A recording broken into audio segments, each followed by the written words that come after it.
প্রিয় শিক্ষার্থী বন্ধুরা, আসসালামু আলাইকুম ওয়া রাহমাতুল্লাহ। এনএসএন একাডেমির পক্ষ থেকে তোমাদেরকে জানাই অভিনন্দন। এখন আমরা আলোচনা করব তোমাদের বিজ্ঞান বইয়ের পৃষ্ঠা নং 91 নিয়ে। তো চলো বন্ধুরা, আমরা দেখি পৃষ্ঠা নং 91 এর মধ্যে কি বলা হয়েছে। আমরা এখানে একদম টপের মধ্যে দেখতে পাচ্ছি যে এখানে চক 1 নামে হচ্ছে যে একটি চক দেওয়া হয়েছে, এবং হচ্ছে যে এই পৃষ্ঠাটির শেষের দিকে আমরা এখানে দেখতে পাচ্ছি যে আরেকটি চক আছে, যেটার হেডিংটি দেওয়া হয়েছে নৌকার উপকরণ নামে। তো চলো বন্ধুরা, এই পৃষ্ঠার মধ্যে আমরা হচ্ছে যে এই দুইটা চকের সমাধান করব। তো প্রথমত হচ্ছে যে এই চকটি আমরা আমাদের আনসার সেকশানে খুবই সুন্দরভাবে তোমাদের জন্য চকের উত্তরটি সাজিয়ে রেখেছি। এখন তোমাদেরকে নিয়ে যাব সেখানে। আর সেখানে যাওয়ার আগে বলে নিচ্ছি, যদি আমাদের ক্লাসগুলো তোমাদের ভালো লাগে প্লিজ অবশ্যই আমাদের ভিডিওতে একটি লাইক দিবে এবং হচ্ছে যে আমাদের চ্যানেলটি সাবস্ক্রাইব করবে।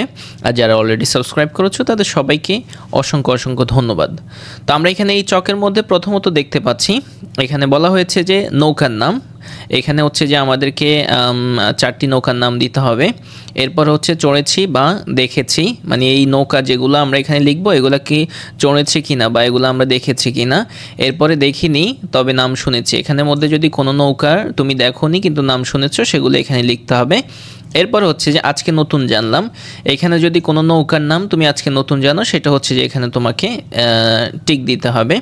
এরপর হচ্ছে যে নৌকাটি কোন কাজে ব্যবহৃত হয় ও কেন সেই বিষয়ে এখানে বিস্তারিত লিখতে হবে। তো চলো বন্ধুরা, আমরা আনসার সেকশনে চলে যাচ্ছি। এই হচ্ছে আমাদের 91 পৃষ্ঠার চক 1-এর সমাধান। তো আমরা এখানে দেখতে পাচ্ছি যে আমরা এখানে 4টি নৌকার নাম রেখেছি। তো প্রথমত আমরা দিয়েছি হচ্ছে যে 1 ডিঙ্গি নৌকা। এখানে হচ্ছে যে তোমরা এটাতে অনেকেই চড়েছো এবং এটা দেখেছো। দেখিনি তবে শুনেছি, না এটা আমরা দেখেছি এবং শুনেছিও।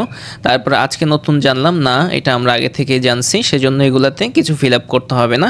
এরপর হচ্ছে নৌকাটি কোন কাজে ব্যবহৃত হয় ও কেন। এটি হচ্ছে যে অল্প পরিমাণে পণ্য পরিবহনে ব্যবহৃত হয় এই নৌকাটি। আচ্ছা, এরপরে হচ্ছে যে 2 নাম্বার হচ্ছে কি, 2 নাম্বার নৌকার নাম আমরা দিয়েছি কোষা। এটা হচ্ছে যে এটাতে আমরা চড়েছি এবং দেখেছি এটা। এরপরে এই 2টা ঘর যেহেতু দেখিনি তবে নাম শুনেছি, কিন্তু না আমরা এটা দেখেছি এবং নামও শুনেছি, সেজন্য এই ঘরটি ব্ল্যাঙ্ক। এরপর হচ্ছে যে আজকে নতুন জানলাম, না এটা আমরা আগে থেকেই জানলাম, সেজন্য এই ঘরটি ব্ল্যাঙ্ক।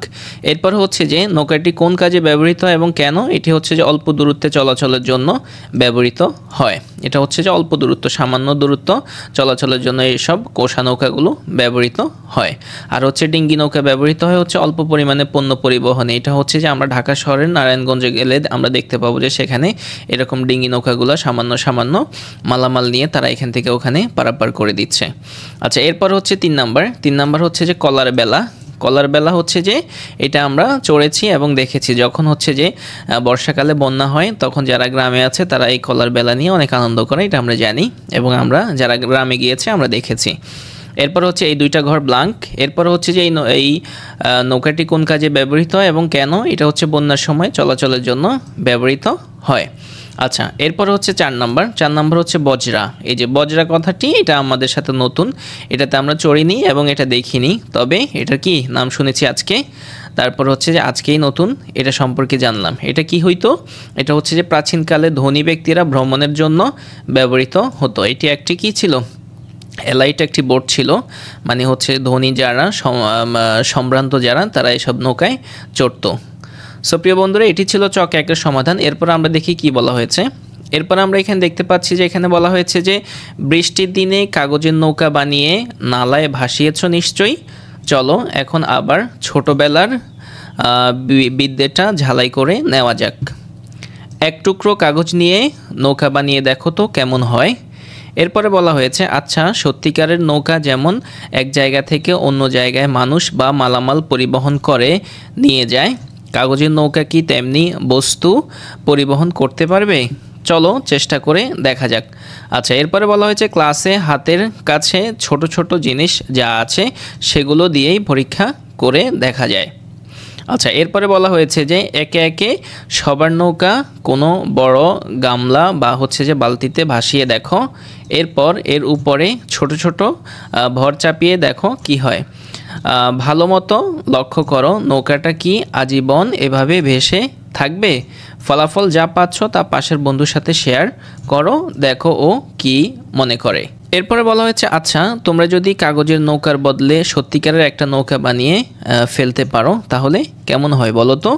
আচ্ছা এরপরে বলা হয়েছে যে দলে বসে আলোচনা করে দেখো কি কি উপকরণ ব্যবহার করা যেতে পারে নৌকা বানানোর জন্য। নৌকা যাতে টেকসই হয় এবং বেশি ভর নিতে পারে সেটা মাথায় রেখো। আচ্ছা এরপরে হচ্ছে নৌকা বানানোর কি কি উপকরণ সেই বিষয়গুলো আমাদেরকে এখানে লিখতে হবে। একটি নৌকা বানাতে কী কী জিনিস লাগে সেগুলো আমাদেরকে এখানে লিখতে হবে। তো এটা হচ্ছে যে আমরা আমাদের আনসার সেকশনে রেডি করে রেখেছি। তো চলো আমরা দেখি এই যেটি হচ্ছে যে আমাদের নৌকা বানানোর উপকরণ। তো প্রথমত হচ্ছে যে কাঠ লাগবে, এরপর আমরা দিয়েছি হচ্ছে যে কার্ডবোর্ড লাগবে, এরপর আমরা দিয়েছি হচ্ছে যে প্লাস্টিক লাগবে, এরপর হচ্ছে যে আঠা লাগবে, এরপরে প্যারাক লাগবে, পালের দড়ি লাগবে, তারপরে হচ্ছে যে রং লাগবে, এরপরে কাগজ লাগবে। এগুলো আমরা আমাদের মতো করে দিয়েছি, তোমরা যদি ভিন্ন কোনোভাবে বানাতে চাও তাহলে তোমরা সেই উপকরণগুলো এখানে লিখে দিবে। সো ডিয়ার স্টুডেন্টস, এটিই ছিল হচ্ছে যে তোমাদের 91 পৃষ্ঠার সমাধান। আশা করি তোমরা বুঝতে পেরেছো। আর আমাদের সঙ্গে থাকার জন্য তোমাদেরকে জানাচ্ছি অসংখ্য ধন্যবাদ।